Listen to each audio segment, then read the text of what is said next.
Classé site historique en 1964, Lorca est aussi appelée la ville baroque, en raison de l'important héritage architectural de ce style présent dans sa vieille ville. Elle est également célèbre pour ses célébrations de la Semaine Sainte, reconnue comme fête d'intérêt touristique international. Le 11 mai 2011, un séisme meurtrier de magnitude 4,5, puis un second 42 minutes plus tard de magnitude 5,1 a touché la ville de Lorca. Le dernier bilan fait état de 8 morts et plus de 130 blessés.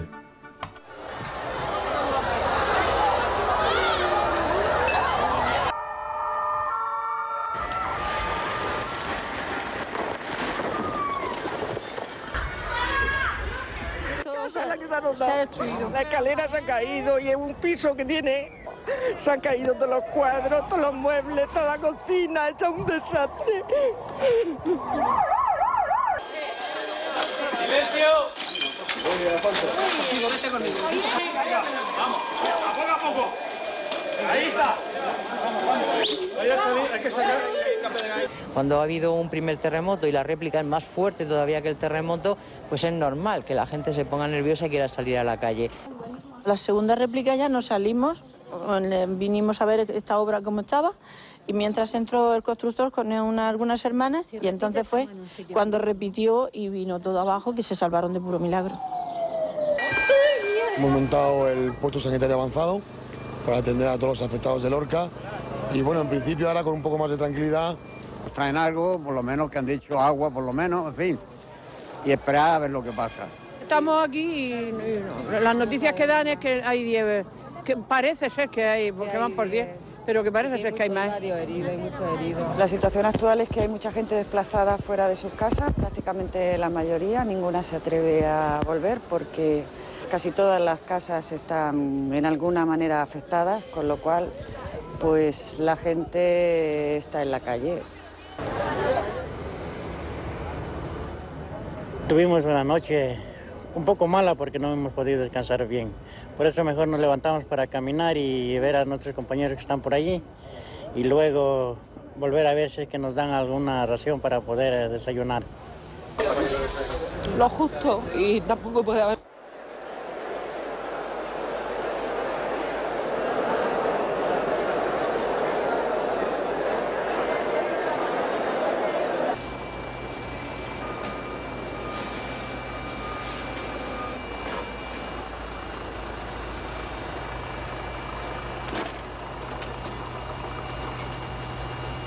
Deux ans après le tremblement de terre, nous partons avec le club Suizo Costa Blanca et quelques membres de l'Amicale de la Colline pour visiter la ville de Lorca. Hola. Amigos. Bonjour Hélène, comment ça va? Elisabeth. Alles gut. Grüezi miteinander. Hoi Giovanni.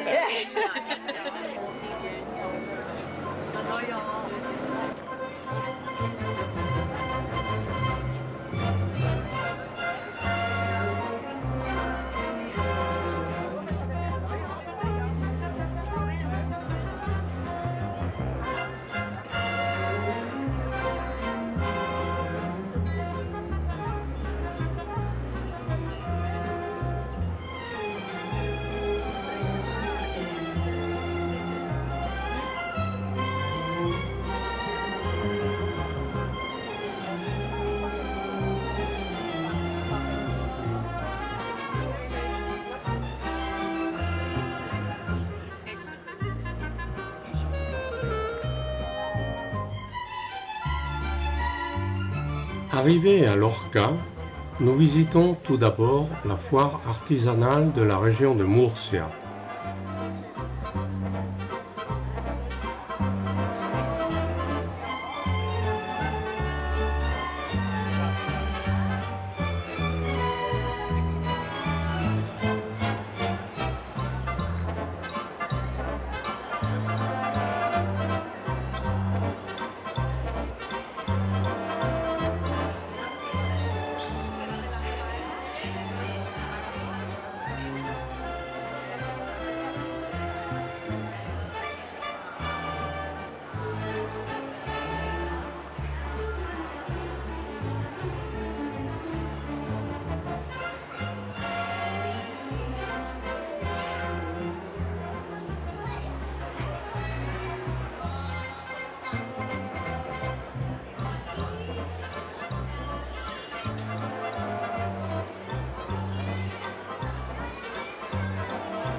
Grazie, Dora.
¿Lo que has dicho con el miel? Eso es miel de cruda, sin filtrar, sin calentar y sin nada.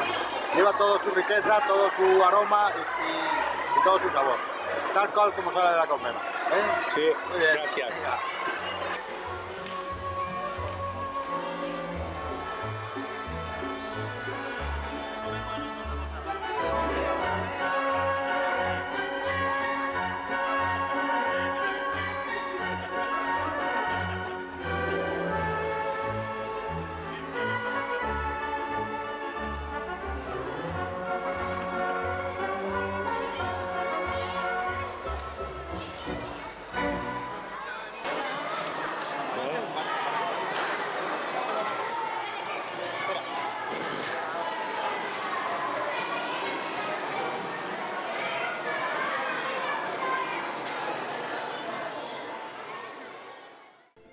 La ville de Lorca figure déjà à l'époque romaine sur la Via Augusta. Lorca est alors une colonie agricole de Carthagène. Avec la romanisation, Lorca fut christianisée progressivement. En 713, un pacte est signé par Théodémire, un roi wisigothe, une situation qui va persister jusqu'à sa mort et la réorganisation de l'État musulman qui devient une dépendance de Cordoue.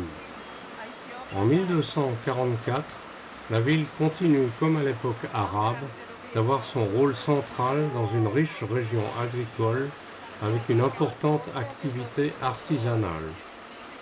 Au cours de la Reconquista, après la disparition de la menace musulmane, la ville change d'apparence, les réformes urbaines menées développent le commerce et l'agriculture. Aujourd'hui, Lorca est une ville moderne qui compte plus de 90 000 habitants.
Après ce repas, nous nous rendons à l'hôtel pour y passer la nuit.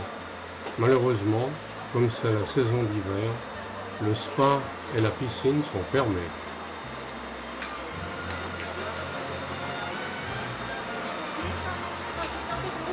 C'est bon? Sí.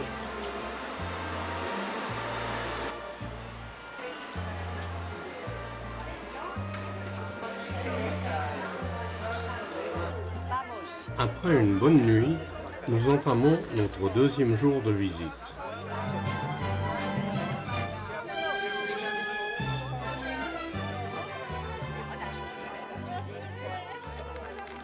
Estamos al lado del río Nous sommes à côté de la rivière Guadalentín. Guadalentín est un nom que les musulmans ont donné lorsqu'ils vivaient sur cette terre. Cela signifie rivière de boue. Justo al lado del río tenemos la muralla. La época À côté de la rivière, nous avons la muraille. L'époque la plus importante de Lorca était le Moyen Âge, parce que Lorca était une ville frontière entre le règne chrétien et le règne musulman. Le règne musulman était de ce côté-ci où se trouve l'Andalousie. Le règne musulman commença plus ou moins près d'Almeria. Cela comprenait Almeria, Granada et Malaga. À Granada, où se trouve l'Alhambra, se trouvait en ce temps-là le palais du roi musulman. Et comme je l'ai dit, Lorca était la frontière directe avec le règne musulman de Granada. Et nous étions chrétiens. Il y avait deux barrières qu'il fallait franchir.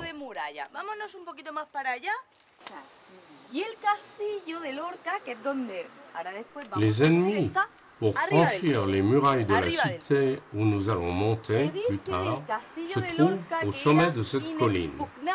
On dit que le château de Lorca était infranchissable, soit impossible pour les ennemis d'y pénétrer. En plus de la muraille, nous tenions comme moyen de défense la rivière. Ce mur de protection de la rivière a été construit au XIXe siècle. De contención del río lo pusieron en el siglo XIX. Dans cette zone où nous vivons, la pluie est torrentielle. Normalement, il n'y a pas de pluie, mais lorsqu'il pleut beaucoup, la rivière se remplit et il y a des inondations. Et de plus, il y a un an, nous avons eu des inondations. El año pasado tuvimos riadas e inundaciones. Aquí sí. Luego si pueden, vean el telediario, que seguro que sacan alguna imagen de las riadas. Entonces ya en el siglo XIX deciden poner el muro de contención al río. C'est pour cela qu'au siècle dernier, ces murailles ont été construites afin d'éviter les inondations. L'endroit où nous nous trouvons comprend actuellement le bureau du tourisme, une exposition de Lorca, et où se trouvent les fenêtres, le bureau d'urbanisme. À l'origine, ce bâtiment était un couvent de mercédaires d'hommes. Ils étaient situés en dehors des murs de la ville, car les couvents ont leurs propres lois, leurs propres normes. S'ils avaient été à l'intérieur des murs, ils auraient dû se conformer aux lois de la cité. Mais comme ils sont à l'extérieur, ils utilisent leurs propres normes. Pour entrer dans la cité, il y avait des portes dans la muraille. Et ici, nous en avons une. Si vous le désirez, nous pourrons y aller. C'est l'unique porte qui est conservée. Dentro de la muralla. Y aquí muy cerquita tenemos una. Si quieren ahora después que subamos, podemos subir a verla. Tenemos, y además es la única que se conserva. Se ponen cerca de una puerta porque así aprovechan el tránsito de gente que entran y salen para pedir limosna. Claro. Que vienen los enemigos, están cerca, se meten dentro para protegerse. Les mercédaires se sont placés près d'une porte, car ainsi, ils peuvent profiter de l'allée et venue des gens qui entrent et sortent pour leur demander l'aumône. Et si les ennemis arrivent, ils se mettent à l'intérieur du couvent pour se protéger. Les mercédaires est un ordre d'origine catalane au nord d'Espagne, bien au nord-est d'Espagne.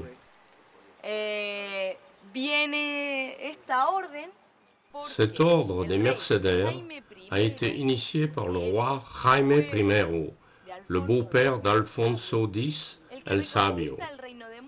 C'est Alfonso X el Sabio qui a reconquis le règne de Murcia. Alfonso X el Sabio a demandé à Jaime I de l'aider, car 20 ans après la reconquête, en 1266 plus ou moins, les musulmans se sont soulevés, disant qu'ils ne voulaient pas le pouvoir des chrétiens. Avant, ils l'avaient accepté, mais maintenant, non. Alfonso el Sabio, qui avait reconquis la zone de Séville, a demandé à son beau-père, « Jaime, envoie-moi des troupes !» Comme il était le roi d'Aragon, qui avait conquis la Catalogne, il a envoyé des troupes catalanes aragonaises. Ainsi eut lieu la reconquête de Jaime I, qui portait la Vierge de la Miséricorde pour laquelle il était très pieux, également connue comme Santa Eulalia en catalan et la Merced en castillan.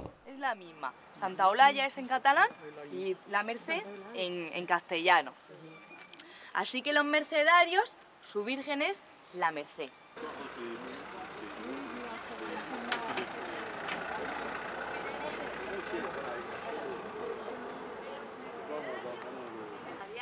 Ce bâtiment a été fissuré durant le tremblement de terre et ses murs sont, comme plusieurs autres immeubles, soutenus par des échafaudages. Se supone que arriba debería de estar la Virgen, pero desapareció.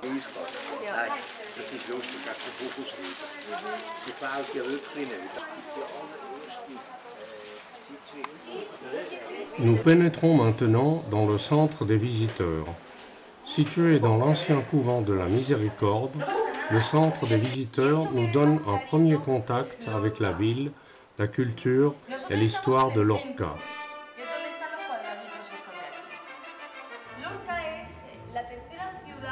Lorca est la troisième ville la plus importante de la région de Murcia. La première est la capitale, Murcia, la deuxième est Cartagena, avec son port, et la troisième, Lorca. De plus, c'est la seconde plus grande municipalité d'Espagne, qui a une superficie de 1675 km².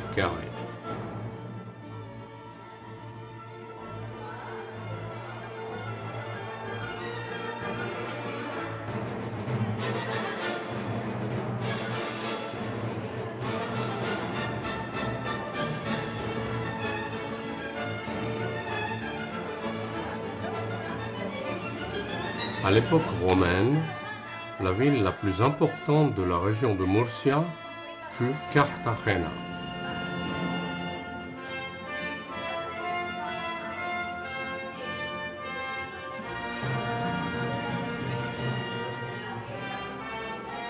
Le centre présente un diaporama audiovisuel sur Lorca. Malheureusement, l'écran central ne fonctionne pas.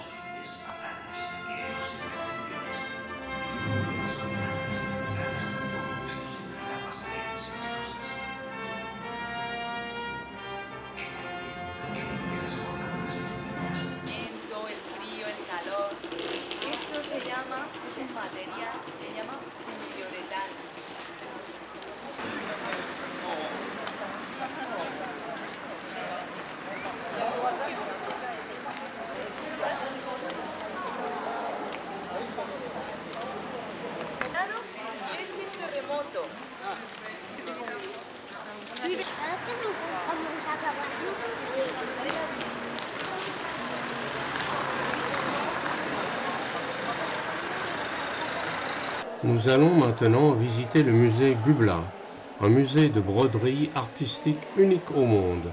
Ce musée va nous faire découvrir les œuvres d'art en soie et or de la Semaine sainte de Lorca.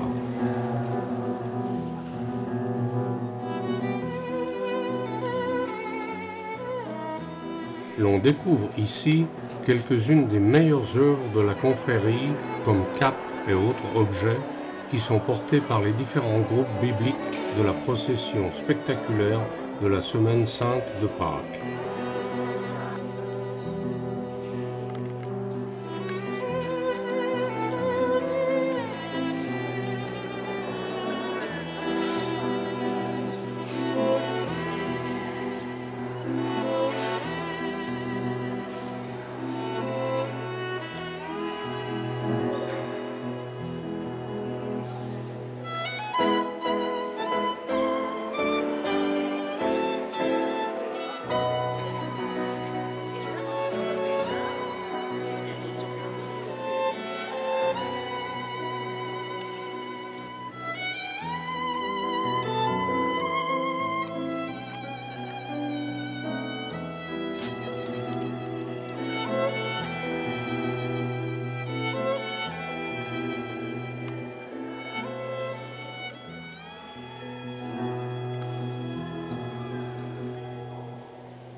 La confrérie qui s'appelle Paso Blanco a une origine religieuse, la confrérie du Rosaire, et également celle de la Vierge de la Maturité. Mais de manière populaire, la confrérie est connue sous le nom de Paso Blanco, car les majordomes sont habillés avec des tuniques de couleur blanche. Les majordomes sont les personnes chargées durant la procession de la Semaine Sainte de son bon déroulement, où tout doit se dérouler dans l'ordre. Par exemple, les groupes doivent défiler dans un ordre prévu, à pas normal, etc.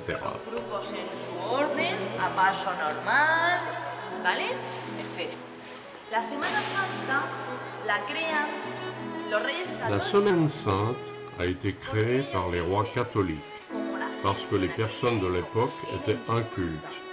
Elles ne savaient pas lire la Bible. Et ceci est devenu une habitude dans toute l'Espagne, en Italie et dans tous les sites où se déroule la Semaine Sainte.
La tour que nous allons visiter s'appelle Torre del Espolón, en français Tour de l'Éperon.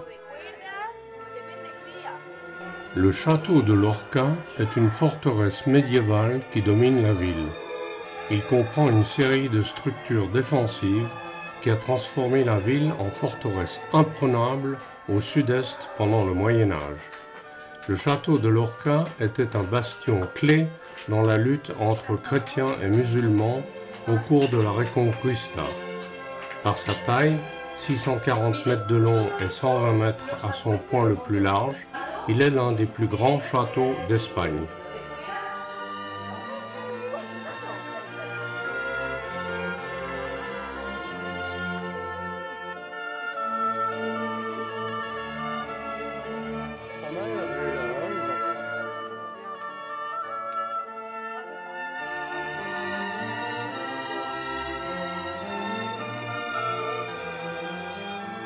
Ces photos montrent la tour endommagée par le tremblement de terre.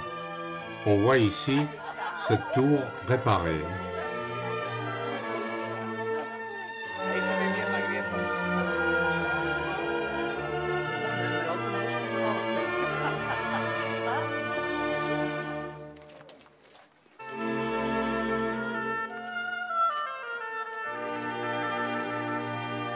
Devant nous se dresse la tour Alfonsi, au plan rectangulaire.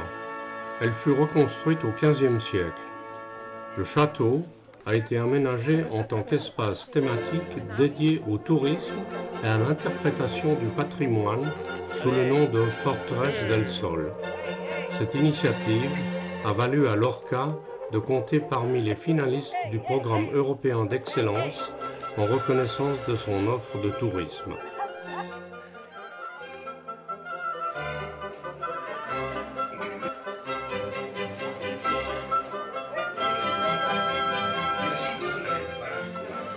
Les premiers documents écrits concernant un château sur la colline de Lorca viennent de sources musulmanes au IXe siècle.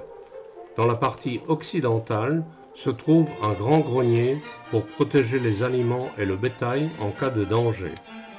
Pendant plus de 250 ans, le château de Lorca surveille la frontière entre le royaume chrétien de Murcie et Grenade la musulmane. Le quartier juif de la cité médiévale était à l'intérieur de la citadelle, séparé du reste des murs de la ville. Le début du XIXe siècle voit une renaissance du château à l'occasion de la guerre d'indépendance espagnole, une guerre qui opposa la France et l'Espagne à partir de 1808. Le 4 juin 1931, le château de Lorca est déclaré monument national.